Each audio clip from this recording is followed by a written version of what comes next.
Dobar dan, dragi prijatelji, ljubitelji književnosti i pisane reči. Današnja 3 minuta za književnost posvetit ćemo Fjodoru Mihajloviću Dostojevskom i njegovim zapisima iz podzemlja. Ja sam bolestan čovek, zao čovek, nesimpatičan čovek.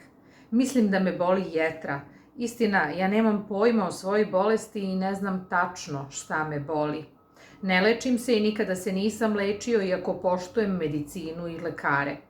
Pored toga, ja sam još i sujeveran do krajnosti, ili bar toliko da poštujem medicinu. Dovoljno sam obrazovan da ne budem sujeveran, ali sam ipak sujeveran. Ne, gospodo, neću da se lečim za inat. Vi to sigurno ne možete razumeti, a ja, vidite, razumem. Naravno, ne mogu vam objasniti kome ću u ovom slučaju zapravo zapapriti svojim inatom. Znam vrlo dobro da lekarima ne mogu napakostiti time što se ne lečim kod njih. Znam bolje nego iko da ću time jedino sebi naneti štetu i nikom više. Pa ipak ne lečim se samo iz inata.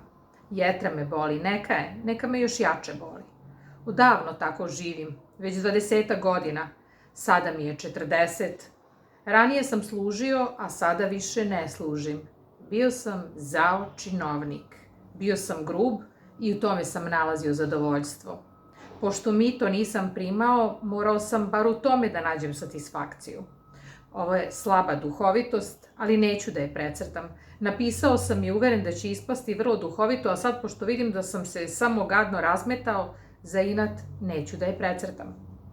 Kad su molioci radi obaveštenja prilazili stolu za kojim sam sedeo, ja sam škripao zubima i osjećao neizmernu nasladu kad sam mogao nekog da uvredim, a gotovo uvek sam mogao. To je većinom bio bojažljiv svet, zna se, molioci. A naročito nisam mogao da podnosim jednog oficira Kicoša. Nikako nije hteo da mi se pokori i odvratno je zveckao sabljom. Ratovao sam sa njim skoro 2 godine zbog te sablje i najzad sam pobedio. Prestao je da zvecka. Ali ovo se desilo još u mojoj mladosti. A znate li, gospodo, u čemu je bila suština moje zloće? U tome i jeste stvar. To je upravo i bila najveća gadost što sam ja svakog časa, čak i u trenutku najvećeg besa, na svoju sramotu priznavao sebi da ja ne samo nisam zao, već nisam ni ozlojeđen čovek i da u stvari samo dižem prašinu i time se zabavljam. Pena mi udara na usta od besa, ali neka mi neko donese neku sitnicu ili malo čaja sa šećerom, ja ću se već umiriti. Čak će me obuzeti ushićenje, iako ću kasnije, to znam sigurno, škrgutati zubima na samog sebe i od stida nekoliko meseci. Patiti od nesanice. Takav sam ja.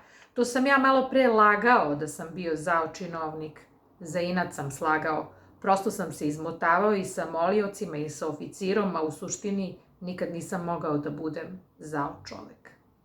Bio je ovo kratak odlomak iz zapisa iz podzemlja Fjodora Mihajlovića Dostojevskog. Nadam se da ste danas imali bar 3 minuta za književnost. Sve najbolje.